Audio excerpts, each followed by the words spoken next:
Hello everyone, and thanks for coming to Camden Arts Centre tonight. I'm delighted to be welcoming our exhibiting artists Ruth Ewan and Chris Fite-Wassilak, sorry, I always get confused, who's a writer and curator and a regular contributor to Free's Art Monthly and Art Review. We are broadcasting tonight's event, and so if you can make sure all your mobile phones are turned off. Tonight's talk is going to be around Ruth's work, but also in the context of the exhibition that we're showing tonight. So I'm just going to pass it on to you guys now.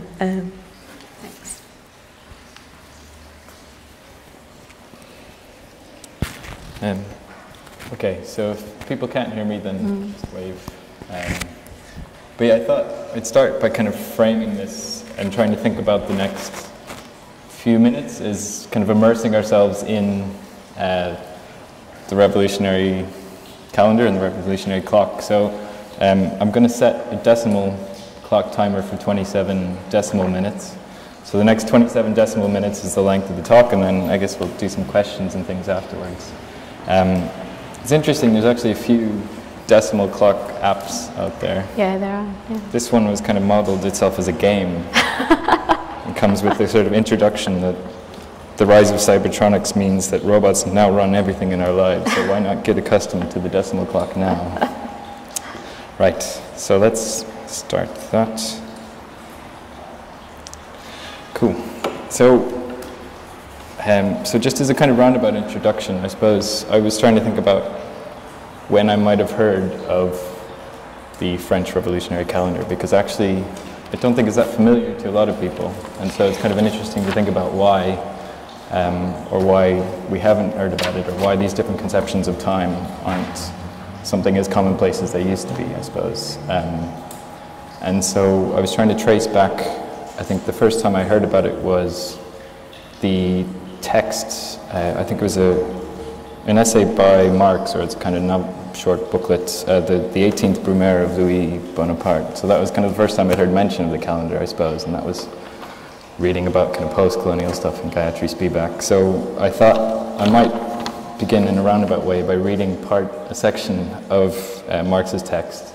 I mean, the text is fairly well known, partially because the opening line is the one that gets kind of repeated a lot, which is where Hegel remarks somewhere that all great world historic facts and personages appear, so to speak, twice. He forgot to add, the first time is tragedy, the second time is farce. So it's one of those ones that gets kind of quoted a lot, but it's from that text. But there's a particular passage that, I guess, something that I kind of carried around for a long time. So bear with me for 2 minutes while I read this passage, and then we're just going to start discussion. But I thought it might lay a nice sort of backdrop for some of the things at issue here anyway.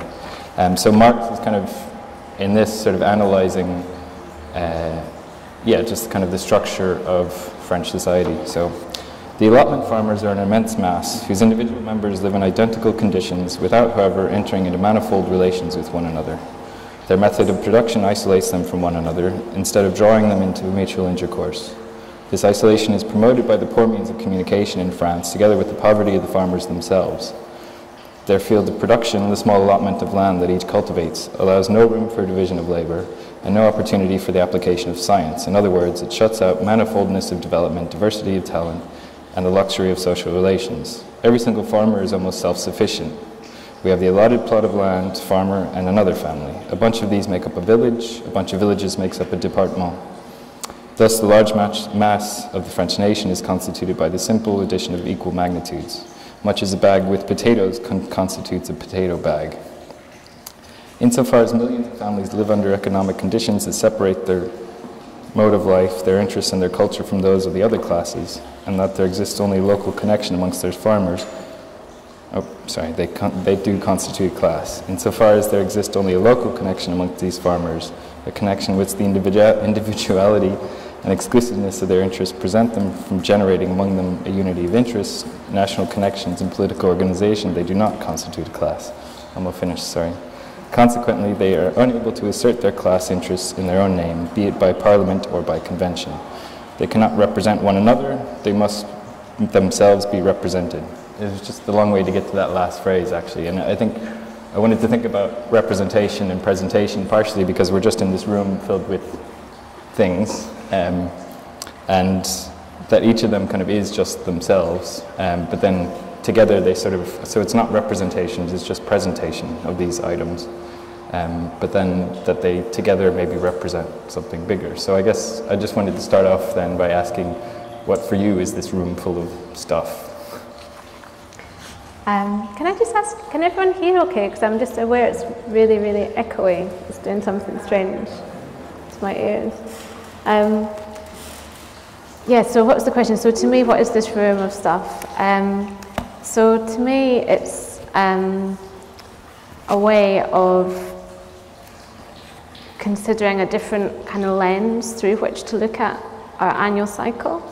And it is something that has interested me for quite a long time, in that it's from a particular period in time, which I think is very sort of poignant to now, and also a lot of the historic kind of frameworks or ideas that I work with are things that, although they're from the past, they seem like they're also from the future. And to me, a calendar, a secular calendar that is in tune with nature somehow, speaks of times yet to come, and not just centuries before it. So. Things that have passed. So maybe it's a good chance to talk about what got you interested into this as well, or maybe say with like the clock outside, and that was kind of, was that a starting point maybe towards thinking about this? Yeah, it was. So yeah, I became interested in history really not through sort of academic channels at all. I wasn't interested in history when I was at school. In fact, I really actively kind of disliked the way it was taught. And it wasn't until I'd been through art school and started making work sort of properly that I became more interested in history. And it was through music really that I became interested in it, and through the jukebox archive, which is downstairs in the cafe, going back in time and thinking, it started off sort of present day political struggles, and then looking at music from the 60s, and then looking at music from centuries before, and then centuries before, and it turned into this big historic kind of research project. And it felt like a really easy way for me to get into particular historic moments, because I think a song can often say something that a textbook can never say, and it has, you know, it has that sort of emotion to it, and it has that sort of stuff of life about it. And so I was interested in the French Revolution from that sort of music perspective, but then also when I first came across the decimalization of time, it was a friend who studied philosophy who introduced me to the idea, and I had this desperate kind of need to see a real clock, a real decimal clock. And there are a few in existence. So I wanted to make one, but yeah, didn't have the right kind of ways to do that. And then I was invited to take part in a project called the Folkestone Triennial, which is, most of you probably know that it's a project that takes place every 3 years in the town of Folkestone, Kent. And it's the first site visit I did there, I realised that it's the closest point that Britain is to France. So when people choose to swim the channel, they do it from there.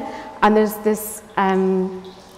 these sort of tales or myths, local myths, of it being the point where ideas literally kind of seeped from France to Britain during the revolutionary period. And there's these amazing drawings of people like digging under, like imagining a channel tunnel actually, like digging under and flying over in hot air balloons. So there was this kind of seepage that I imagined happening in time. So the clocks were originally commissioned for the Folkestone Triennial, and they were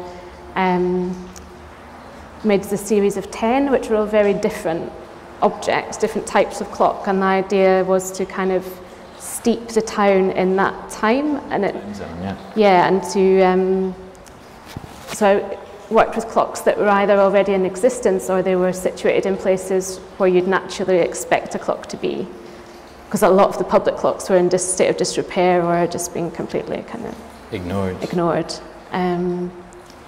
And I know there's at least one still there. Is there several that have remained? No, there's only one. Like I think they keep on.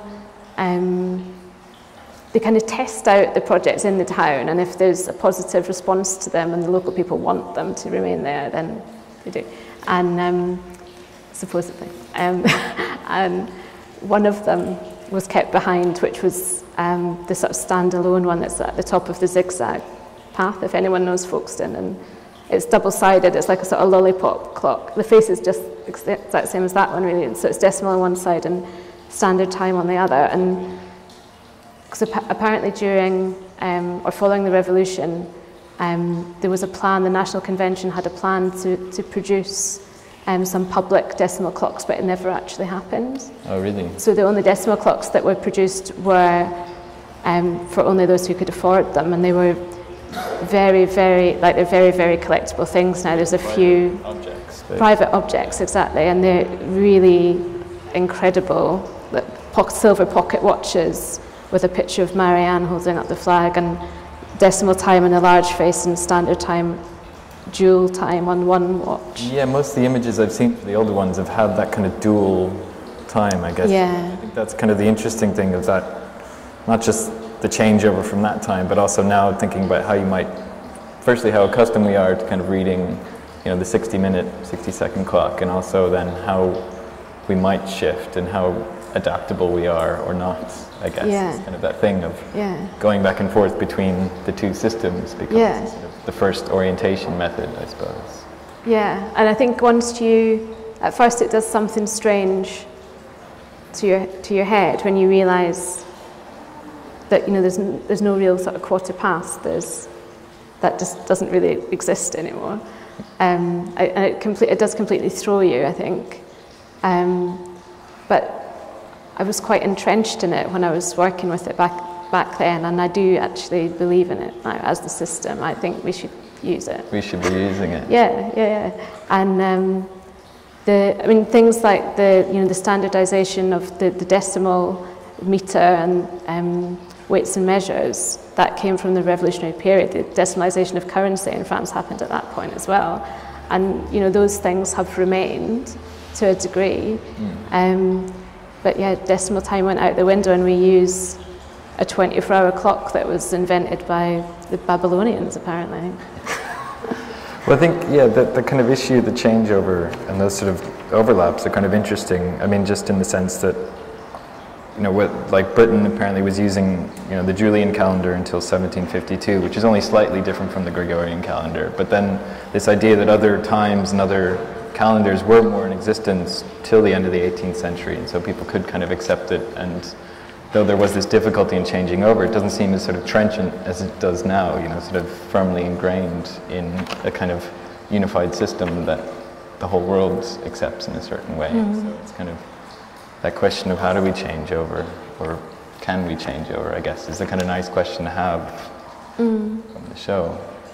Yeah, and I think, I guess to our, well, like, for me, I don't remember at any point where there's been a change of system like that, but, you know, for like our parents would have remembered like the change in currency and... I suppose to the euro, I was... Yeah, or, you know, was it in Sweden they changed which side of the road you drive on, and, you know, these changes, they do happen.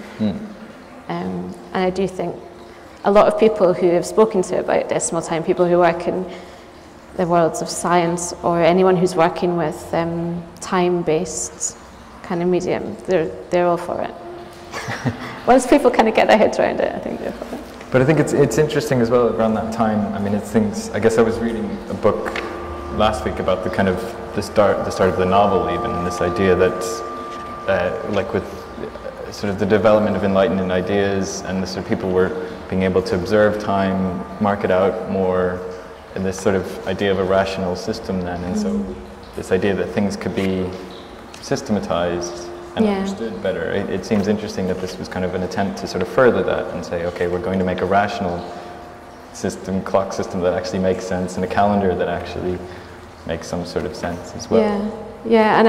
And with the calendar and the clock, there's this attempt to, like you say, connect to nature, connect to sort of natural rhythm, and the clocks apparently is So what an hour equates to, I think it's 2 hours 40 of our time, and then there's 100 minutes within that hour, so they're still longer than our minute, but then a second becomes quicker because there's 100 seconds in that minute, and that second is apparently in tune with what the human pulse when working like hard or walking fast, and so yeah, there's that natural rhythm to it. Right. I don't know if that was an accident. I don't know if that idea came first or the second came first. An explanation afterwards. Yeah. But I guess, yeah, maybe there was something I wanted to ask about the title, and maybe that translation of the ideals as well, because if it's, at that point it was kind of a development of a rational system, or trying to do something that had a reason to it and expanding from there. And then, but then say with the title of the show being Back to the Fields, it kind of has a idealistic sound to it, or a sort of neo-pastoral feel to it. So I just wanted to ask you about the title. Yeah, so the title came from, it was one of those things where I kind of wrote up an idea and gave it a working title, and then thought, yeah, I'll change that, and then I didn't change it. And it was from, it's like a lot of titles and things that I've worked with, it's got a connection to a song lyric, and it's the original title of the song, It Rains, Shepherdess, which is like French school children still sing today, which was written by one of the devisers of the calendar, and it refers to Marie Antoinette and pretending to be the shepherdess in the gardens of Versailles, and the description of a storm coming, like the revolution coming. So I guess it was that allusion to something about to come that I wanted to vaguely get at. Yeah. But then also the very literal connection to some of the materials in the exhibition, and the actually I should have mentioned that after the clock project and before this, I'd made I don't know what to call it. It wasn't an installation. It was a display, I guess, for the Museum of Modern Art in Warsaw. They invited me to do something in the month of December and overlapping into January, and we made a sort of advent calendar of sorts, but which was with the objects of that time. So every day a new item would appear, and it would get written up on the wall, and then someone would score it out and we'd put the next day. And that was for this month, which is Nevos, which is like snow, which is here. And so I had a lot of images of that chunk. And one of the days is topsoil, which in the photo had this tiny little germinating seeds, which I really like tied into the idea of germination and the renewal of ideas. And well, so maybe that's a good chance also to talk about the display and just maybe the choices here as well. I mean, I know, like, say, the way you talk about the clocks in Folkestone, where there's a contextual reason for it as well. So I think, yeah, like, just maybe to ask you about some of the choices you made, why representing some things in a certain way, and also, yeah. I know you were interested in just the building itself and the way it functioned to influence those choices. Yeah.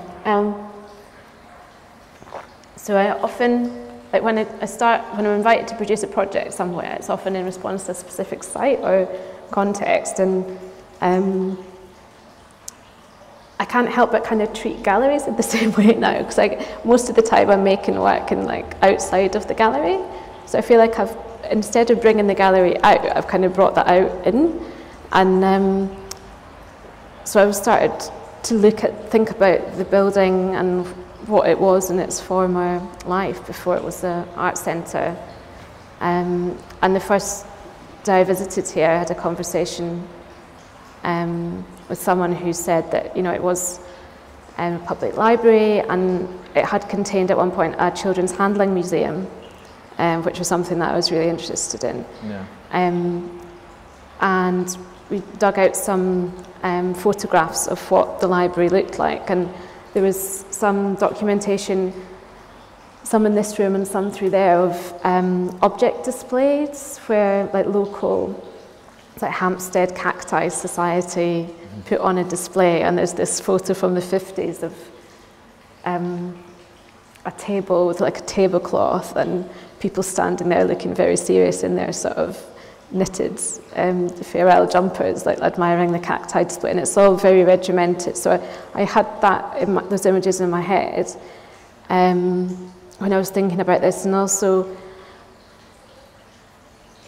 yeah, there's lots of questions about display structure, how people would navigate the time, whether it would all fit. I had absolutely no idea until the week of installing it how everything would be in the space, because 360, I realise I don't know what that looks like, or I didn't know what that looked like. Yeah, depending on what it is as well. Or, yeah, and it was impossible to make a diagram because everything was so variable, and we didn't know until a lot of the fresh things arrived how big certain things were going to be, and some things that were just impossible to get hold of. Some plants resorted to seeds, or some things they were just completely out of season, we used seeds.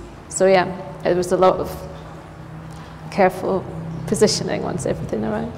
But I know, so I mean, I guess it's worth maybe explaining the structure of the calendar in some sense, where it was, I think every 10 days was a tool, and then in between that was there, I mean, there's plants, there's animals, tools, and then minerals, I suppose. Minerals, yeah. So the year starts, I mean, I don't want to kind of state the obvious, so I guess most people have maybe looked at the show already, but the year starts over there to the left of the door, and that's our 22nd of September, which is grape harvest, and it's also coincidentally the autumn equinox. I think that was, it wasn't by design that it fell on that day. I think it was a kind of happy accident. Yeah. So the year starts there and comes round this way. So at the moment, well, today is this tree, this lovely bushy tree thing behind me. Handily situated. Which is a box tree. The year was still in 12 months, which is the only time the number 12 appears in the system. A month would be 30 days, and that 30-day month is made up of 3 weeks of 10 days. So your working week was effectively 9 days, and then the 10th day was the day of rest, which was ironically named after an agricultural tool, which is probably the thing you'd been using all week. Yeah. Yeah. But I only learned recently, actually, that I nearly said the Wednesday, because I think that's been in the middle of the week, not the Wednesday, but the 5th day was named after an animal, and that was like a half day. So you'd only work the morning. Okay. So it was a half work day. But I think that was one of the reasons that it did fail, was that the working week was elongated. And I think the calendar was in use for about 12 3/4 years of our years. Same thing. They abandoned the 10-day week before it had already been abandoned by then. Yeah, so time was abandoned, decimal time was abandoned first, then the week, then the whole thing. Yeah. But then, so I guess, like say you were saying you didn't want, say, taxidermied animals or that sort of thing as well. I guess it's that kind of thing of the particular choices of what's physically in the room as well, or say how to, if something maybe isn't directly present, how is it represented? I mean, if there's any particular examples. Yeah, so there's a lot of problem solving and a lot of consultation with particular people, like experts on particular things, like baskets or turkeys or otters. So some things were pretty straightforward, and for the things that were quite straightforward, I tried to find things from the period, or at least I started off trying to find things from the period. But budget doesn't allow you to go to Sotheby's and buy an 18th century French watering can, so I did see an amazing one. Yeah, so I guess it was a combination of like practical realities and ethical decisions and aesthetic decisions. Because so much of it was kind of on loan as well, that's stated. So a lot of the tools are on loan from agricultural museums. A lot of the minerals over here, and the honeycomb as well, is on loan from the Natural History Museum in Oxford. A lot of things were on loan from private individuals as well, like the basket behind me.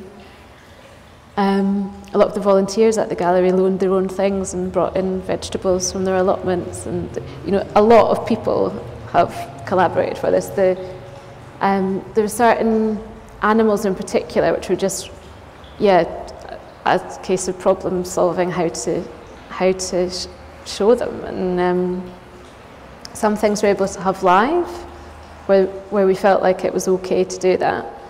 Some of the fish are here in person, but others, like a tuna, you couldn't really have a tuna. I tried, but we couldn't. So there's a tuna fossil, a fossilized piece of jawbone down there. Salmon was another one that we couldn't have, and so I was like, well, how do you kind of conjure up a salmon without having...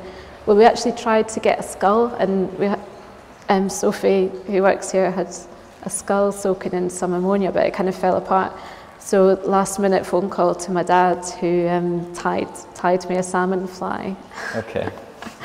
I had my mum rummaging around on the cliff tops of Fife looking for a plant called scurvy grass that you can't get anywhere. And I'm amazed, it's still alive, because apparently it only likes salty conditions. So there's been a lot of foraging that's gone on. Well, I think, it's quite, I guess, representative of a lot of your projects, where it's kind of this cumulative set of discussions and interactions that sort of end up, whether they come to an event or an object is sort of irrelevant by that time, but it's just sort of this web of, interaction, I suppose. Yeah, I was kind of saying to someone earlier that it's kind of like an encyclopedic project, and there is a story of how each thing was acquired, and in some cases quite a long and ridiculous story. I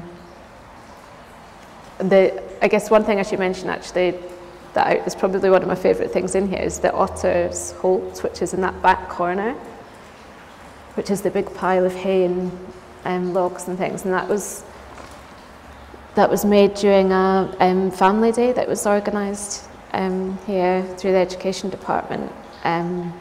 When the show was being installed, I'd contacted an organisation called the International Otter Survival Fund, who are based on the Isle of Skye, who go around the world highlighting the plight of the otter. And they came and did a workshop here, which was really fantastic, with kids, and so the kids took part in building the otter hole. Well, I think you were saying that the crayfish man was quite an interesting character as well. Yeah, the crayfish Bob. I'm hoping he's going to come and take part in the event on the 28th of February as well, actually. He makes art out of its crayfish. Oh, wow. But yeah, maybe I thought a nice connection as well. So Matthew Shaw, who's speaking next Sunday, has written a book about the revolutionary calendar, and he makes a point at one point in the book where he's talking about the issue of getting the calendar sort of out to people it existed mainly in print, essentially, and that then made the main problem of the calendar being one of sort of distribution. And I thought that was a kind of nice way to think about, or dissemination, I suppose, along some of your other projects, I suppose, of this idea of, those collaborations, or maybe something like the busking project with Art Angel, where it's this sort of, if you have an idea from the past and it's kind of how you're reigniting it, but then it becomes a matter of I guess disseminating ideas in different realities or timetables, I suppose. And so it just seemed like a nice way of thinking about other projects that you've done as well as this, in terms of how do you make an idea come alive and how do you disseminate that idea? Because I think with like the almanacs that Matthew talks about, a lot of that dissemination failed, I guess, and I guess a lot of the time I'm thinking about the failure of whatever I'm trying to do as well, and the fact that, like with the project I did with the buskers back in 2007, it was understood that it would be a failure from the start. Really, it was completely unannounced. And so, just if people don't know about the project, I suppose just to contextualize it, it was taking Ewan MacColl's Ballad of Accounting and having 100 buskers distributed throughout the city, singing this as part of their repertoire during a week, I believe. So obviously people might catch a bit of it or they might not catch a bit of it. And so yeah, that sense of fragmentation and failure is kind of part of it as well. Yeah, and it was very much about the working week actually, which I haven't thought about in relation to this, but it was about that system of time and how we structure our lives. And the songs are very sort of hard-hitting, quite an aggressive song that poses a series of questions. And it's not particularly well known either.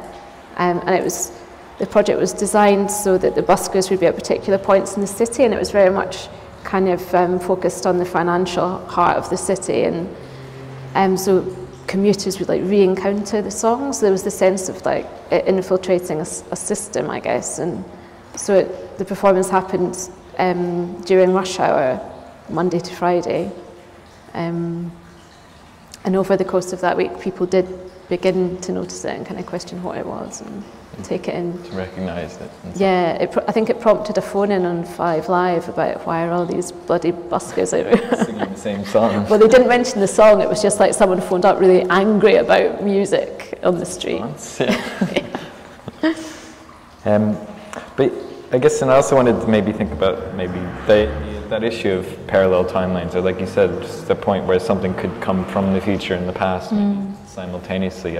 So maybe a good chance to talk about, say, the project that's on in Tate Modern, or Tate Britain at the moment, as well, this sort of audio tour of kind of the past and sort of fictional aspect to it as well, while people are present in the building. Seems like a kind of similar sort of layering in that sense of resuscitating an idea maybe to see what happens in a projective situation beyond that.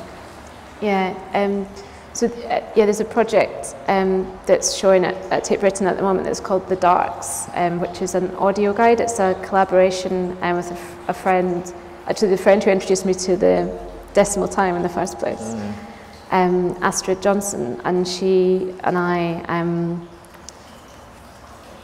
were asked to produce, I'm trying to think when it was now, back in, I think it was 2013, we were asked to make a audio guide with a collective gallery in Edinburgh, which is a gallery who've been really supportive of me since I was a student.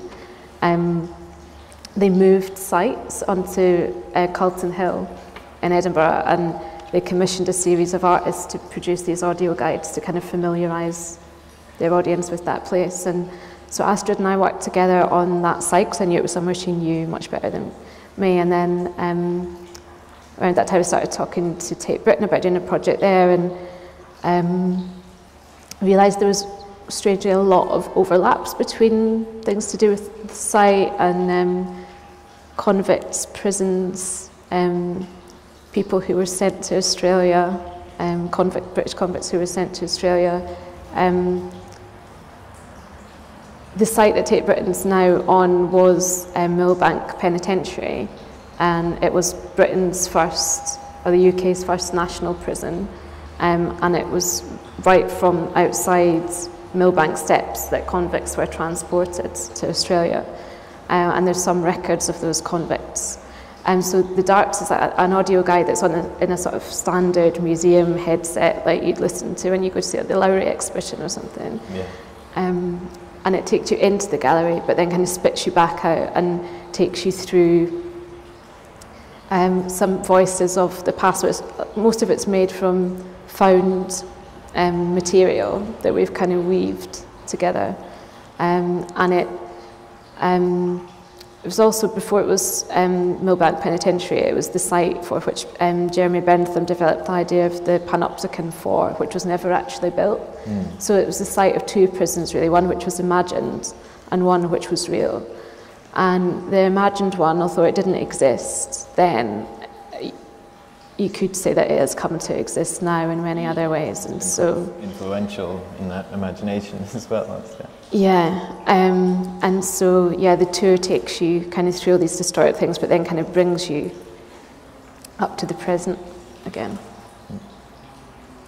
Well, I think I'm going to jump maybe to another phrase from Matt's book that I think struck me in a certain way, that he kind of says something in the beginning of the book where he says reshaping the world could be mundane. And that just seemed kind of a nice way of thinking about something like this, where things are fairly, well, down to earth, even though some of them are, say, difficult to find, I guess. I mean, it's interesting to think about, some of them were meant to be teaching, I guess, what was on these lists of the calendars, teaching people what was there. Most of it was meant to be an idea of what agriculture was, I suppose, and a sort of didactic element to it. But I guess what I'm thinking about us physically here in the space, of that impact of looking at the calendar, and that change is a very mundane sort of thing, and so how we might walk away from this thinking about alternate timelines or not, I suppose. I guess that's kind of an interesting point, or it's like the way you talk about music, I guess, is a sense of like influencing people isn't always something that's done directly, it's done sort of through emotional factors, or, you know, something like that, where if you like a song, you're not necessarily always listening to the message, or you don't always hear it, but it still kind of ingrains itself in a certain way. So yeah, it's that idea of kind of mundane change sort of slowly happening that I thought seemed appropriate for a lot of the different projects. Yeah, and I think just going back to what you said at the start of that, the things here being sort of mundane, I think I started off thinking that they were, and then the more that I've realised about the time in which they were discovered. So for example, with a lot of the elements, they're considered like newly discovered things. So in their day, a lot of these were like really amazing new scientific discoveries. Even some of the farming tools, I think, and things like clover, I think had only recently started to be used as, you know, in crop rotation. And so although a lot of them are, you know, like an apple or something, say, they are in tune with the time, not just that historic time, but the time of the season as well. But also maybe there's a real precision to it. And then there's also a symbolism to it as well. So, for example, like one of the metals, you know, there's copper's included, but silver or gold isn't. And I presume that's because they wanted to destroy that symbol of wealth and riches. Yeah, it's kind of talking about a non-symbolic system, but that just being a different kind of symbolism. Yeah, absolutely, yeah. Interesting. So yeah, maybe to think about another form of mundane change, I suppose I wanted to jump maybe to the Liberties of the Savoy project as well, as a way of thinking about affecting change and different hierarchies sort of being implemented, if not distributed, I suppose. So I don't know if you could talk about that in, well, yeah. In 1 minute. Well, 1.5 decimal minutes. Okay. So yeah, that project, which I just described what it was, that project. Yeah, I suppose, yeah, it'd be useful. So, yes, well, someone asked me, oh, is this the most ambitious thing you've done in terms of scale? And I was like, no, that I think the most ambitious thing I've done was an event which was called Liberties of the Savoy, which was not open to the public. It was a closed kind of group event which took place in the summer of 2012, and it was a project that came about from working across about 8 different secondary schools in East London, and I was asked to apply for something where there was quite a large pot of money available, and that money was coming from a bank, and I had some questions about that funding, but I decided to make a project that was kind of context specific to the funding, I guess. Right. And the idea was to invite a group of teenagers, a lot of whom had some sort of relationship to, or had been directly or indirectly affected by the London riots of the previous year, to have an afternoon at the Savoy Hotel in the Lancaster Ballroom, which is one of the most exclusive places in London, completely inaccessible to the likes of them nor I. And they were kind of given budgets to manage, they were given mentors to work with in various fields, and they kind of managed their own project to make that afternoon happen. Some of them filmed it, some of them made artwork for it, some of them programmed the music, some of them made the cakes with the pastry chef. And it was, yeah, some of them worked out how to get there actually, because we had this sort of problem solving thing, how do you get 200 teenagers plus all the staff from east to west? And they decided to take a cable car and a party boat to the Savoy, which was pretty amazing. That was the best part of the day. Yeah, and there's a book that documents, that's what is the artwork now that remains from that event, is this book. And so, and did you feel that kind of reversal of hierarchy or choice sort of worked, I guess, in a sort of clumsy question? I don't know if it was a reverse of hierarchy, but there was a lot of questions. There was a lot of really difficult questions that came up for me and for mainly for the young people and for staff at the Savoy as well, actually. And there was, questions to do with access to areas, questions about London, whether that to them wasn't their London. That was another world that was kind of momentarily accessed for that afternoon. Questions about like aspiration as well, and whether you'd want to be like those people that you see pull up with limousines and their Rolexes, and there was a lot of talk about wealth. And I didn't say actually the reason we chose to go to the Savoy was because it was the site of the House of the Savoy, which was destroyed during the Peasants' Revolt in 1381. So it was destroyed by a group of peasants from East London. So we essentially were the peasants coming for that afternoon. Yeah. And instead of kind of trashing the place, we ate some rice cakes and listened to music.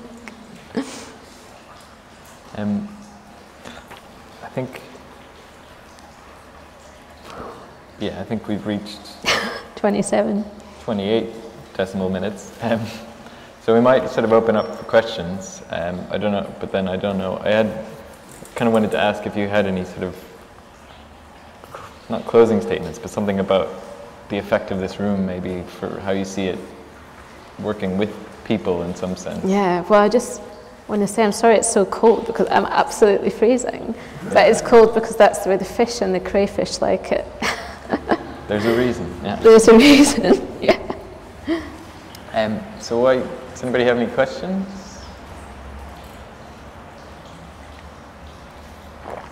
Yeah. It's not related to this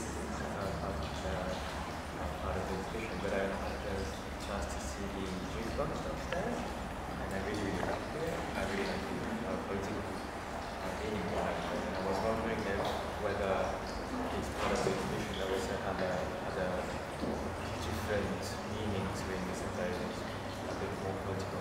Maybe something I could have thought of after having a description is sort of a message to different governments to work and more closely with artists and stuff like that. But I was just wondering if there was a political meaning. A political meaning to the jukebox? No, to this?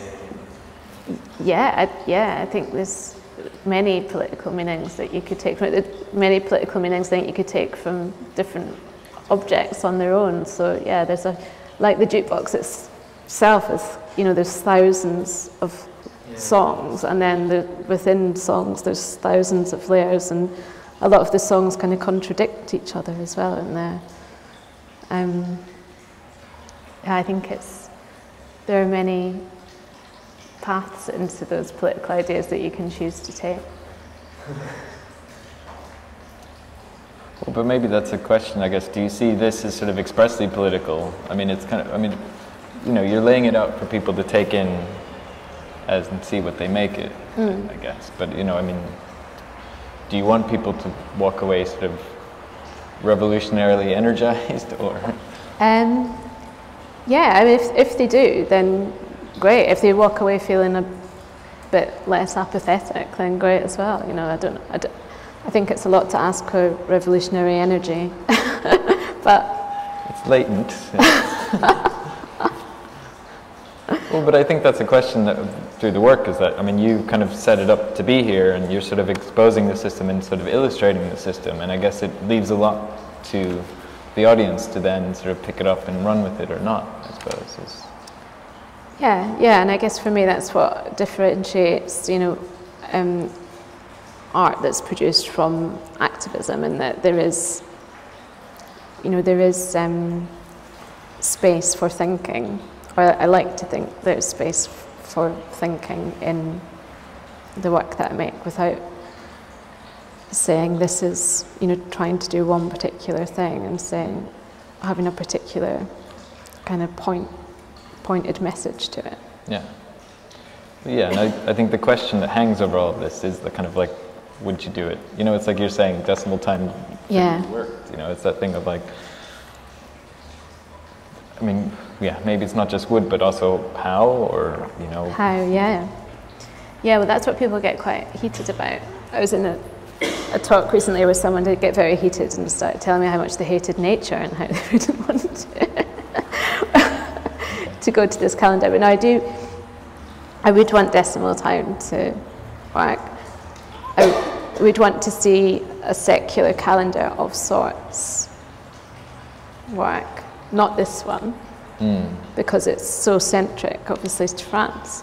Yeah, and it's quite ideological in its own way, I suppose. Yeah, absolutely. Well, yeah, but I think a calendar always is, but I think that there are ways of creating a calendar that incorporate things that can balance each other out. And like someone made the point recently that, you know, in our calendar, the only like non-Christian marked day is May Day. I mean, I guess we celebrate things like Halloween as well, obviously, but it's not a natural holiday. And there is a lot of call in this country for, you know, to celebrate a day for, say, like Magna Carta or someone. Like it's Rosa Parks' birthday today. Someone saying it should be a holiday for Rosa Parks, you know. Yeah. So I think to view time and to view that system as something that is there to be kind of remoulded, I think that conversation should keep going. Should keep going. It's maybe not the most urgent thing in our world at the moment, but it should keep going. That's a good point. Do we have any other questions?